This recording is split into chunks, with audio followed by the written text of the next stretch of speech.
আলাইকুম।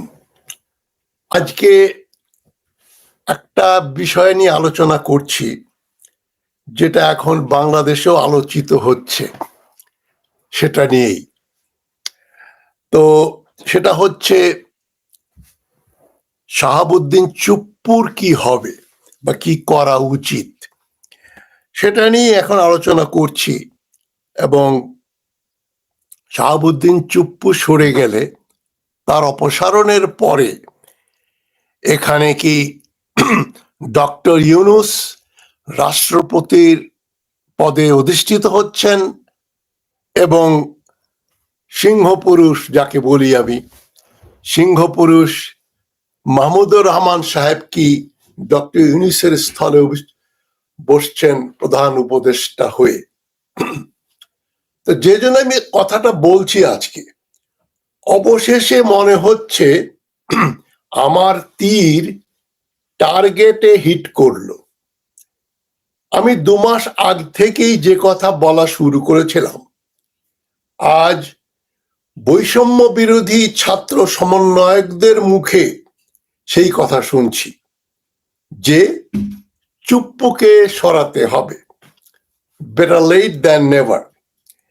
আমি মনে করি হাসিনার স্বৈরাচারী শাসনের এক বিরাট অবশিষ্ট এখনো শক্তিশালী অবস্থানে বিরাজমান। চুপ্পু তাদের প্রধান, তাকে সরাতেই হবে এবং জেলে পুরে রাষ্ট্রদ্রোহী হিসেবে বিচার করতে হবে। এটা আমি বহুদিন থেকে বলে আসছি। একজন ছাত্র সমন্বয়ক খুব ভালো বলেছেন যে প্রথমেই শাসনতন্ত্র লঙ্ঘন করে যখন ডক্টর ইউনূসকে প্রধান উপদেষ্টা করা হয়েছে, এখন তথাকথিত শাসনতন্ত্রের আরো কিছু কাটছাট করতে অসুবিধা কোথায়? আমি মনে করি ডক্টর ইউনূস রাষ্ট্রপতি হয়ে মাহমুদুর রহমানকে দিয়ে একটা বিপ্লবী সরকার গঠন করবেন। কেন সেটাই বলছি।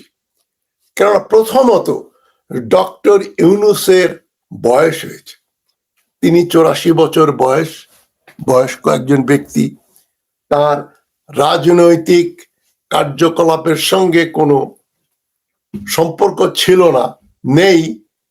তিনি রাজনীতির অঙ্গনে কখনো প্রবেশ করেননি।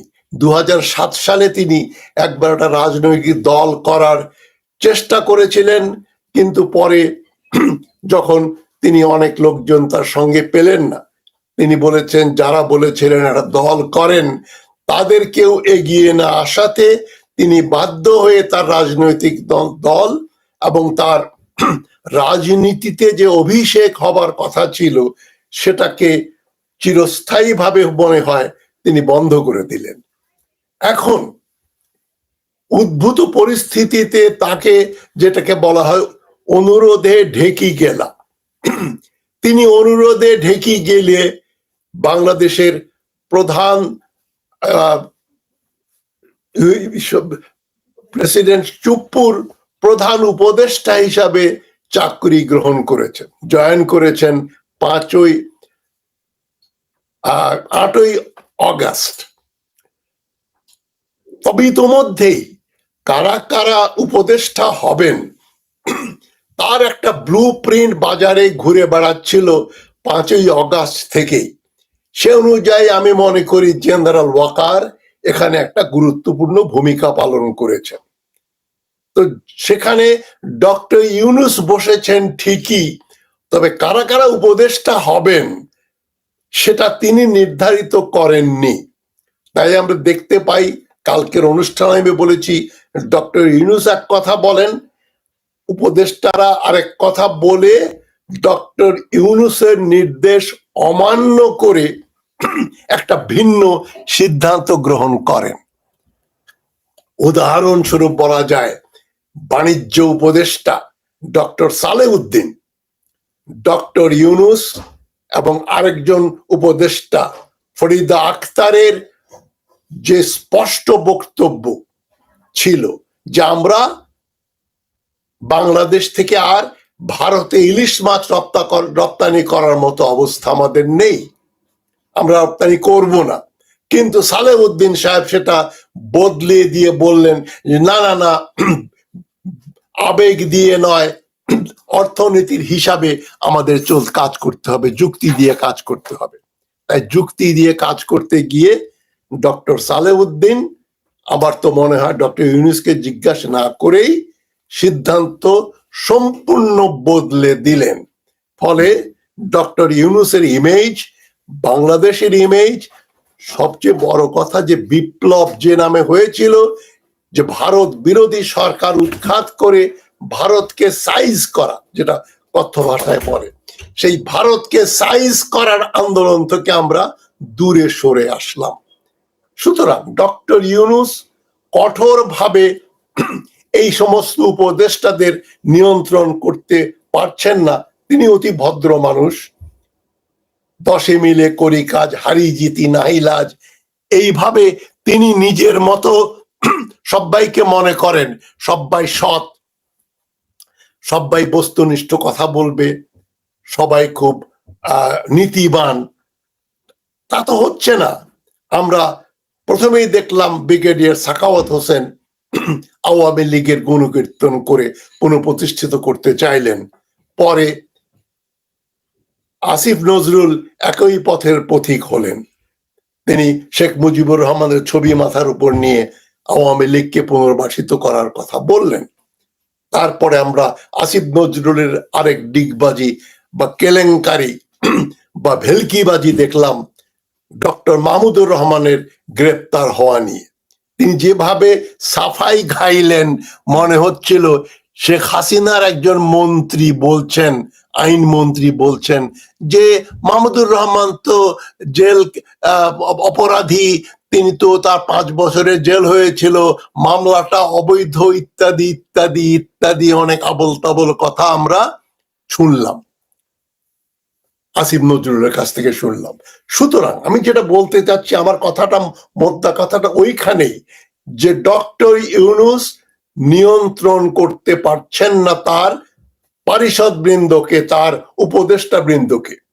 সেই জন্য আমি মনে করি ছাত্র সমন্বয়করা যে দাবি করেছে শাহাবুদ্দিন চুপ্পুকে অপসারণ করতে হবে, যেটা আমি প্রথমে বলেছি, এবং এখন মনে হচ্ছে তীরটা ঠিক জায়গা মতো লেগেছে। আমি তার সঙ্গে আরেকজনের অপসারণের কথাও বলেছি, ওর নামটা আমি নেব না, বহুবার বলেছি। সেখানেও ছাত্র সমন্বয়ক এবং জনগণ আমার কথাই বলবেন, ওই লোককেও অপসারণ করতে বলবেন। যতক্ষণ ওটা না হচ্ছে, যেটা বলা হয়েছে চুপ্পুকে সরাতে হবে, এটা জনগণের মনের কথা, চুপ্পুকে অপসারিত করতেই হবে। এবং ডক্টর ইউনূস চুপ্পুর জায়গায় বসবেন একটা বিপ্লবী সরকারের রাষ্ট্রপ্রধান হয়ে, আর বিপ্লবী সরকারের প্রধান করা হবে ডক্টর মাহমুদুর রহমানকে। আমার প্রস্তাব, এবং আমি মনে করি এটাই হতে হবে বা হবে। ডক্টর ইউনূস হয়তো আমার একটা কথা হলেও রাখবেন, কেননা ডক্টর মাহমুদুর রহমানকে কেন এই আসনে বসাতে হবে তার প্রধান কারণ হচ্ছে মাহমুদুর রহমান একজন বিপ্লবী, অকুতোভয়ী, একজন সৎ, নিষ্ঠাবান দেশপ্রেমিক। মানে ইংরেজিতে একটা কথা আছে, the test of the pudding is in the eating.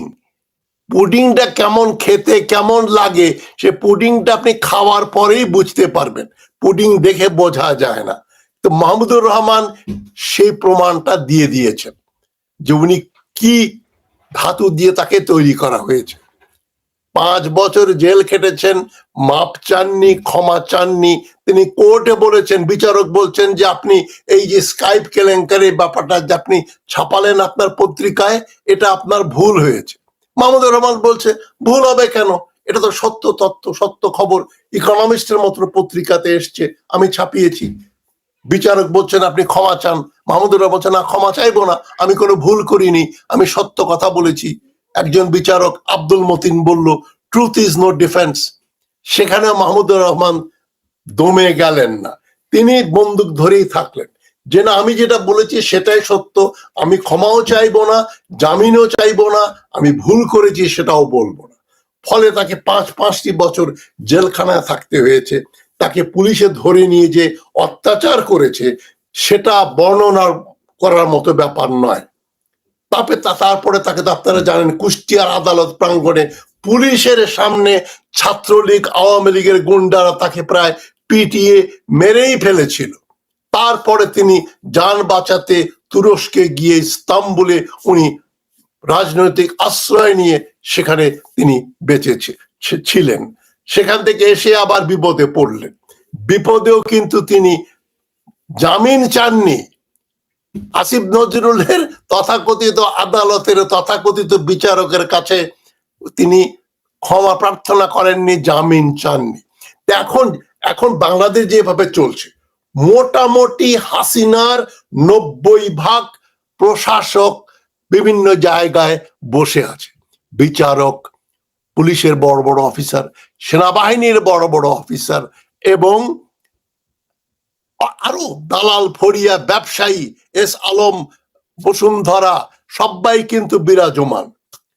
এইরকম পরিস্থিতিতে মাহমুদুর রহমানের মতো একজন লোক, যিনি ডান্ডা নিয়ে, নেপোলিয়নের তরবারি নিয়ে বলতে পারবেন এটা বিপ্লবী সরকার, একে ধরো, ওকে জেলে পুরো, এই বিচার করে নতুন বিচার ব্যবস্থা করো, নতুন বিচারক নিয়োগ করো, অনেকের ফাঁসি হওয়ার কথা, অনেকের যাবজ্জীবন হওয়ার কথা, কমপক্ষে 15 বছর 20 বছরের জেল হবে, আওয়ামী লীগকে নিষিদ্ধ করতে হবে। এই কাজগুলো ডক্টর ইউনূসকে দিয়ে হবে না। ডক্টর ইউনূসকে দিয়ে একটা বিপ্লবী সরকার হবে না। তাকে বাইডেন কোলাকুলি করেছেন এবং এরপরে আমেরিকার আশীর্বাদ পুষ্ট হয়ে তিনি মনে করেন IMF, ওয়ার্ল্ড ব্যাংক দিয়ে আমরা পার পেয়ে যাব। সেটা হবে না। আমাদের একজন নির্ভীক, নির্যাতিত, আপোষহীন, স্পষ্টভাষী, বলিষ্ঠ, সৎ ও বিপ্লবী ব্যক্তিত্বের দরকার সরকার প্রধান হিসাবে। সেই জন্য আমি মনে করছি যে ডক্টর ইউনূস শেষ মুহূর্তে হলেও, অনেক দেরি হয়ে গেছে, তিনি সঠিক সিদ্ধান্ত নেবেন, তিনি রাষ্ট্রপতি হবেন এবং রাষ্ট্রপতির যে তরবারিটা, নেপোলিয়নের তরবারিটা উনি মাহমুদুর রহমানের হাতে তুলে দেবেন। আমার দৃঢ় বিশ্বাস, আমি মাহমুদুর রহমান সাহেবকে যেভাবে জানি, যতটা জানি, যেভাবে চিনি, যথেষ্ট ঘনিষ্ঠ হয়ে তাকে আমি তাকে আমি লক্ষ্য করেছি, উনি পারবেন। ঠিক আমি যা করতে চাই, যেভাবে কথা বলি, একই ওয়েভ লেংথে মাহমুদুর রহমান সাহেব আছেন। অত্যন্ত বিনয়ী, অত্যন্ত শিক্ষিত এবং বলিষ্ঠ, সৎ, বিপ্লবী। এই এতগুলো কোয়ালিটি একজনের ভিতরে থাকে না। তিনি বিএনপির ওই ধামাধরা লোকদের সঙ্গে থাকতে পারেননি। তিনি সরকারি কাজ, তিনি মন্ত্রীর র্যাঙ্কে তিনি জ্বালানি উপদেষ্টা ছিলেন, তিনি বিনিয়োগ বোর্ডের বোধহয় চেয়ারম্যান ছিলেন খালেদা জিয়ার আমলে। তার যথেষ্ট অভিজ্ঞতা রয়েছে, তার একটা MBA আছে, তার একটা ইঞ্জিনিয়ারিং ডিগ্রি আছে, তার ইতিহাসের উপর একটা PhD ডিগ্রি আছে, ইতিহাস এবং রাজনীতির উপরে, বাংলাদেশের রাজনীতি ইতিহাসের উপরে। এর চাইতে অধিক শিক্ষিত, কোয়ালিফাইড মানুষ তো আমি কাউকে দেখছি না। সুতরাং আমি মনে করি ডক্টর ইউনূস প্রেসিডেন্ট হবেন এবং শুভবুদ্ধির উদয় হবে। চুপ্পুর অপসারণ কিন্তু এখন সময়ের ব্যাপার মাত্র। ছাত্র সমন্বয়কদের মুখ থেকে যখন বেরিয়েছে, এটা বাজারে চাউর হবে, আন্দোলন হবে, চুপ্পু নিজেই পদত্যাগ করবে যান বাঁচানোর জন্য। তবে তাকে ছেড়ে দেয়া যাবে না, সে একজন অপরাধী, তার বিচার করতে হবে। সুতরাং আমি আমার বক্তব্য শেষ করছি এ কথা বলেই যে ডক্টর ইউনূস রাষ্ট্রপ্রধান হবেন এবং বিপ্লবী সরকারের রাষ্ট্রপ্রধানের যে তরবারি, যেটা আমি বলেছি ফরাসি বিপ্লবের পরে নেপোলিয়ন তরবারি দেখিয়ে বলেছিলেন এটাই আমার অথরিটি, সেই অথরিটির তরবারিটা তিনি মাহমুদুর রহমানের হাতে তুলে দেবেন। তারপরে দেখেন বাংলাদেশ কোথা থেকে কোথায় চলে যায়। তিনি ক্ষমতায় এসেই যত রকম মামলা আছে, রাজনৈতিক মামলা বিরোধীদের উপর, খালেদা জিয়ার থেকে শুরু করে তারেক রহমান এবং অন্যান্যদের, তিনি 30 সেকেন্ডের ভিতরে ওগুলো শেষ করে দেবেন। এই যে মানে আসিফ নজরুল আবার চলে আসে, আসিফ নজরুল সাহেব, এই যে মাহমুদুর রহমানকে যে জন্য জেলে যেতে হলো, ওই পুরো ডিসিশনটা আপনি 30 সেকেন্ডের ভিতর নিতে পারতেন, যে মাহমুদুর রহমানের মামলা দেশপ্রেমিক মিথ্যা মামলা খারিজ। এইটুকু বলতে যতক্ষণ সময় লেগেছে, এই সময়ের ভিতরেই পুরা মামলা খারিজ হয়ে যেত। এখন তো আসিফ নজরুল কি গিলছেন? এই এই অপমানটা সহ্য করতে পারছেন আপনি? তাকে যে জামিন দিয়ে বের করে দেওয়া হলো আদালত কারাগার থেকে, ওটা হওয়া উচিত ছিল ওই সিদ্ধান্ত আসার 30 সেকেন্ডের ভেতরেই তাকে সঙ্গে সঙ্গে মুক্ত করে দেওয়া উচিত ছিল। যাই হোক, আমি পুরনো কাসন্দি খাটছি না। আমি মনে করি ডক্টর ইউনূস রাষ্ট্রপ্রধান এবং মাহমুদুর রহমান সরকার প্রধান হবেন। দেশ বিপ্লবের উদ্দেশ্য আদর্শ একেবারে পূর্ণাঙ্গ একটা রূপ দেবে এবং আমরা আবার স্বাধীন বাংলাদেশের নাগরিক হয়ে একটা উন্নয়নের পথে যাওয়া একটা দেশকে আমরা উন্নয়নের শিখরে নিয়ে যাব। এবং স্বৈরাচারীদের সবাইকে একটা একটা করে বিচার করতে হবে।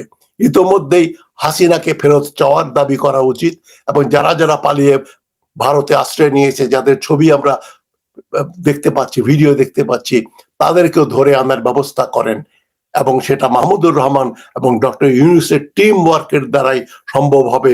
নতুন উপদেষ্টা পরিষদ গঠন করে, আরো বড় আকারে একটা উপদেষ্টা পরিষদ গঠন করে আপনারা দেশকে এই অনিশ্চয়তার হাত থেকে বাঁচান। কিংকর্তব্য বিমূঢ়তা কোন সরকারের আদর্শ হতে পারে না। যাই হোক, ভালো থাকবেন সবাই। আসসালামু আলাইকুম।